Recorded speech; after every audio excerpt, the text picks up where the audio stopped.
درنو اوریدونکو وخت مو په خیر. د پوهاوي د علمي معلوماتي هنري او ادبي پادکاسټونو په لړ کې نن له ډاکټر فرید الله وایزي سره د پروستات پر سرطان خبرې کوو.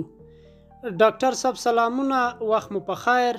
په پیل کې که د پروستات سرطان په اړه عمومي راته وغږیږئ.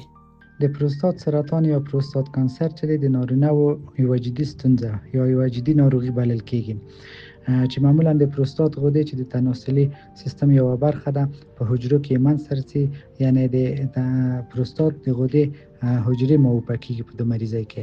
دا غده د مثانې نه لاندې موقعیت لري او د نطفې د مایع یوه برخه تولیدوي. مننه ډاکټر صاحب. ډاکټر صاحب، د ودې له اړخه د پروستات د سرطان بڼې څه ډول دي او همداراز که د نښو نښانو په اړه هم راته ووایاست؟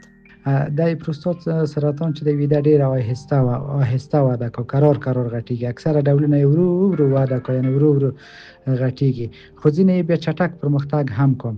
نښې نښانې چې دي په لومړیو وختونو کې په لومړیو پړاوونو کې معمولا نه لیدل کېږي، خو وروسته د هغه نه بیا کېدای شي وي د ادرار کولو ستونزه منځته، یعنې ادرار یا بند کېږي یا لږ کېږي.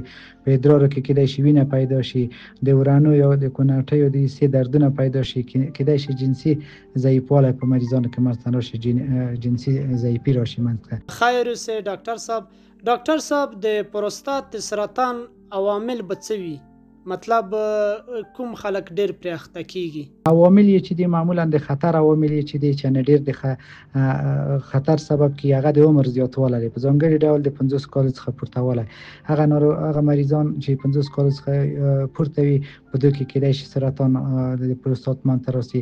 هغه کسان چې کورنۍ سابقه ولري، یعنې پلار یا ورور یې په دو سرطان باندې پروستات په سرطان باندې اخته وي. نژاد ډېر معمول دی، معمولا افریقایي اصلا نارینه چې د زیات په تکلیف باندې اخته کېږي.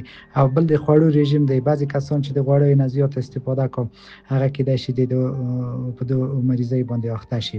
ډاکټر صاحب، د دې بحث په پای کې د پروستات د سرطان درملنه به څنګه کېږي؟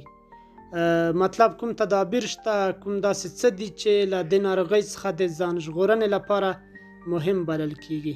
معمولا د تشخیص چې دی د مغو ساحې نه لږ څه مواد اخیستل کېږي، سپیسیمن اخیستل کېږي، هغه لیږل کېږي او د غدې وجې کې چې هغو ته پی اس ای موږ وایو، د مستقیما د ګوتې د معاینې په واسطه باندې هم د معلومیږي او بایوپسي هم اخیستل کېږي.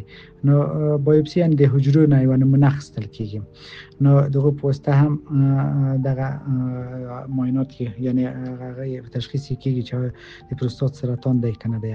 دا مختلفې مرحلې لري، ناروغي د خپله مختلفې مرحلې لري، په عمر پورې تړلې دي، خو بعضې لارې د دوی د هغه لپاره شته چې یو یې مستقیما د مریض څارنه کېږي چې آیا د مریضي پیشرفت کا کنه، او جراحي پروسه یې ده چې په خپله پروستاتیکتومي یې بولي، هغه د پروستات غده ځینې لرې کېږي. او بل د شا په واسطه درملنه ده، شا د هغه ته ورکول کېږي.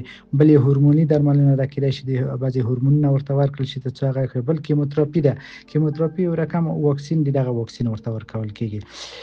نو دغه د هغه لارې چارې د درملنې. مننه.